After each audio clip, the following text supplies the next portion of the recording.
बहुत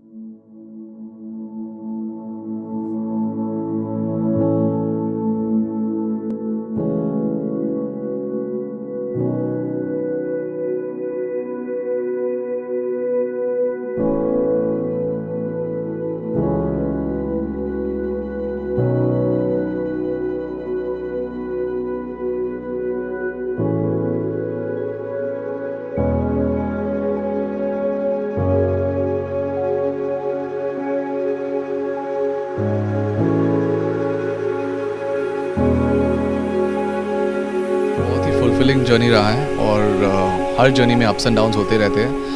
इंडिया में आप जब शुरुआत कर रहे हो एक अपने करियर को स्पोर्ट्स में, तो थोड़े से स्ट्रगल्स होते हैं फाइनेंशियली, क्योंकि आपको सपोर्ट नहीं मिलता है। लेकिन जब भी आप इस्टेब्लिश हो जाते हो तो उसके बाद ज़्यादा सपोर्ट मिलता है हर एजेंसी से, गवर्नमेंट से, कंपनी से, जो भी है।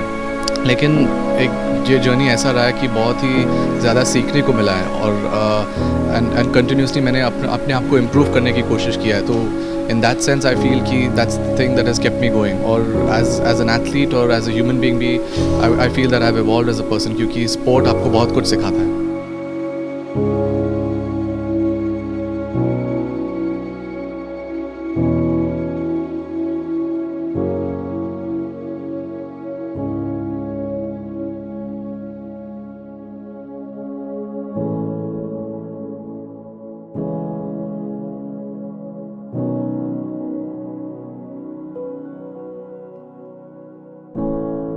इस तरह से हम ओलंपिक्स की बात करें तो उसमें क्यू स्पोर्ट्स को अभी तक हिस्सा नहीं दिया गया है। चेस भी नहीं है, बिलियर्ड्स, स्नूकर कुछ उसमें नहीं आता। तो कहीं ना कहीं डिसअपॉइंटेड हो इस चीज़ में कि अभी तक उसको मौका नहीं मिल रहा, क्योंकि अगर आप उसमें जाएंगे तो इंडिया का मेडल तो शायद पक्का ही है।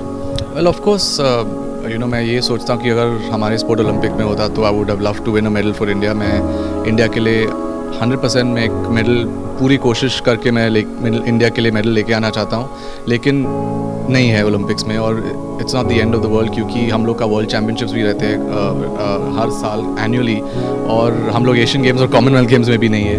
और मेरे ख्याल से जो इंटरनेशनल बॉडीज़ हैं उन लोग को अपने जो डिफरेंसेस हैं उन लोग को सॉर्ट आउट करना चाहिए, क्योंकि आई थिंक उनकी वजह से भी शायद ये गेम क्वाड्रेनियल इवेंट्स में नहीं इंक्लूड किया जा रहा है। तो but if you see, I feel कि as a sports person consistency matters most. और अगर आप एक फिल्म स्टार को भी देखो तो अगर एक हिट वो 4 साल में देंगे तो सुपरस्टार नहीं बनेगा, लेकिन अगर हर साल में एक हिट उनका होगा तो फिर वो सुपरस्टार बनता है। तो उसी तरह स्पोर्ट्स में भी आपको कंसिस्टेंसी चाहिए, और मेरे ख्याल से मेरा जो कंसिस्टेंसी है वो काफ़ी ऑलरेडी आ चुका है पिछले 5 साल में। So I am not really worried in that sense.